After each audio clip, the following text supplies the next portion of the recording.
We're at the Westin Hotel in Los Angeles with B.J. Dohrmann, founder of CEO Space, and a really good friend of mine. Welcome, B.J. Welcome to the show. Glad to be here, Michelle. I'm so proud of you. B.J., I just really kind of tricked you into this because I really owe you a lot. You came up to me one time, I met you, and gave me my vision back as a creative spirit. I was a dead artist trying to survive on my own, but when you came to Nevada and spoke to me, you gave me my vision back. You said, you should do this, you should name the show Healing Hands. I said, no, I want it artist touch.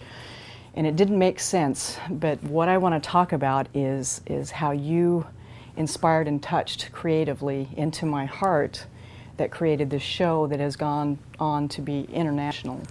And I love what you've done with people's lives, and I'd like you to share a little bit about what CEO Space is and how that experience is on your half to see how many lives you've changed, like myself. Well, when you go to ceospace.net, it's always .net, so just remember the .net, but ceospace.net, a lot of artists. I mean, there's so many artists, Michelle. You're Michelangelo, but you don't have the Pope patronizing you today, and so getting patrons for artists is always the issue.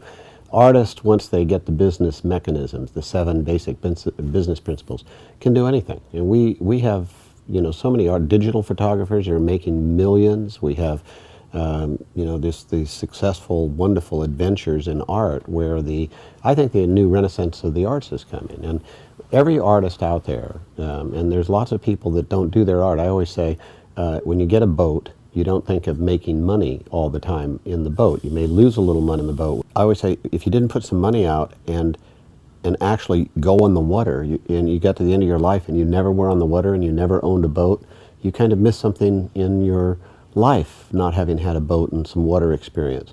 I think if you're an artist inside, you have to get your book out, or you have to get your sculpturing out, or you have to get your painting and fine art out, or your digital photography art. And I always tell the artist in their life journey, don't get to the point, I don't care if you're 80 or 90, where you have a regret at the end that you didn't get your art out. Do your art. I mean, that is the most important thing, and do it now. Don't put off doing your art. Yeah, you've helped me with that for sure, because I just showed up at CEO Space and just showed up with my portfolio. Do you want to buy some art? And you gave me instead of a survival business plan income, you gave me a wealth plan. And I really honestly owe this show and the idea and carrying it this far to you and CEO Space that created these tools for me, because an artist just wants to stay home and do their art, and if they become really good, they'll be discovered. Well, after 15 years of government grants, I did fairly well. I had some recognition, but I came to CEO Space. Yeah, MGM Lions, well, the MGM big contract work that was with landmark pieces, But artists will go into a trough too, where you don't have those big contracts. But you can come back very quickly and get those big contracts like you're getting all over now. And those are multi-million-dollar contracts, and that's where you should be at. It's those larger, wonderful outdoor that we'll see them 100 years after we're gone. Your art will be out there. I mean, at the end of the day, when you look at Rome, what we have from Rome is a body of course, laws that were codified, but we also have the art. I mean, what we think of Rome, we think of the statues and the Colosseum and the art, the images that have been left behind, the music, the art of Rome is what makes Rome immortal. What's immortal about all of us is our art, putting that art out. That's what immortalizes us. It's so important when you have the passion in that spirit of yourself in art. And artists, not everybody is an artist. Not everybody has art. And when you have that, that's your magic, get that art out. Some of us have magic in other areas. I've created kind of a trade show that's better than a flea market or a county fair or something like that, where artists can come in and make a lot of money very quickly. That's helpful. But artists are shy about, especially intimidated a little bit by business. Some artists have running a DVD. I'm not a business person. I can't learn business. I don't need to know business. I couldn't learn it because I'm an artist. We have to push eject, get that out of your forehead, and throw that sucker away. We have to throw that DVD away, because every artist can learn enough about the principles of business, only 7 principles, to control their markets instead of react to them, and have proactive, where they can actually set their price and their standards and get the kind of velocity they need for they don't have to struggle, be a starving artist. But they can't do it without some help. They can't do it alone. And it's very hard to get the mentorship. And I tell the audience, anytime you have a chance to back financially or mentor artists, step up if you have capacity to mentor artists and help them, because they need your support in more than just financial terms. They need to have you patronize them and help them develop and give them guidance and be regular collectors of their work and help artists with patronage. We all need to step up and do more for the arts. Well, I have that vision that you helped me to see, and I know a little bit about super teaching and what art is being taken out of the schools. And this is something that is dear to me. Tell me what your vision is, a little bit about super teaching and what your plans is through the arts to expose. Well, super teaching, you can go look at it at superteaching.org, but super teaching is a licensed item to the University of Alabama, and it creates a 3-time gain in classroom learning. The faculty that are teaching our children are the best trained in the world. They're the best certified in the world on ongoing education. They're very much the more advanced guard of faculty on the planet in the history of the world. The curriculum is so challenging, I don't know how to help my kids with their homework. I mean, it is so information age exploding that this curriculum is advanced and changing and moving target and very challenging to go through. So I think the faculty and the curriculum is just fine. The classroom hasn't changed since Rome.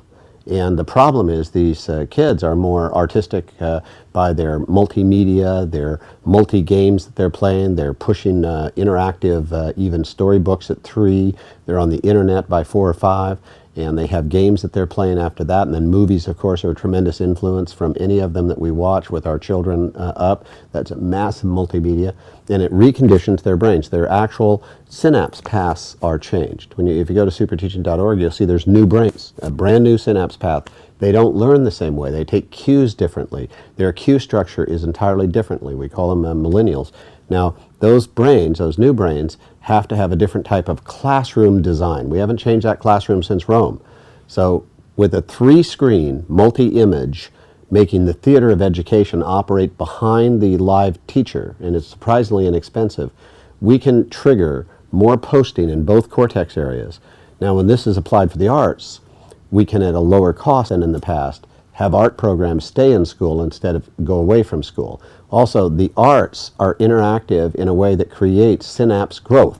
So when we're doing artistic work, we're also setting a synapse pattern at 3 to 9 that will allow us to have science, math, and language propensity that will be missing if we don't use art.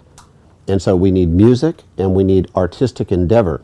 Those little squiggles that go on those boards may not seem important at 3, 5, 7, 9, and 10, but those are critical path developers for highways in the brain that if they're not activated, you will not have those linguistic skills, you will not have those latent artistic geniuses come up. We're going to lose our Rembrandts and we're going to lose our great artistic, the Mischells of the world. We have to cultivate that at an early age and foster it throughout a lifetime. And so I think that also, the arts in school at the right continuity program teaches the society how important art is, how important it is for whole brain development, and that we use the arts continuously as an item that we must patronize. And we certainly have to show we're patronizing it in school. We have to reverse the trend of taking out one of the most important brain development tools from the school system, which is art itself. I think that's fabulous. I have talked to the University of Alabama, and they're interested in having me sculpt Harry Truman for the Truman Library to help work the bugs out with the system in April. And so I'm going to go ahead and go down there and work with them for their art department. Yeah, people don't know that the University of Alabama is a unbelievably qualified university that is connected with thousands of campuses all over the world. It is one of the most interconnected universities on the planet. It's one of the top 5 in all the post-studies in the United States. It's the leading aerospace defense university, the #1 in science, #1 in the world in science. And it is putting out the Kaplan program, which is the fastest growing distance learning in the United States. All of Kaplan is distributed through the University of Alabama, and the SAT test for the government and collected and distributed through the University of Alabama. So their distributive network touches almost every institution in the United States. So their influence is enormous. And so they're bringing the super teaching project out to the world is something that I think we'll see artistically a Nobel Prize come out of, because of the difference in elevating whole brain learning. And it's using, really, we're reforming the classroom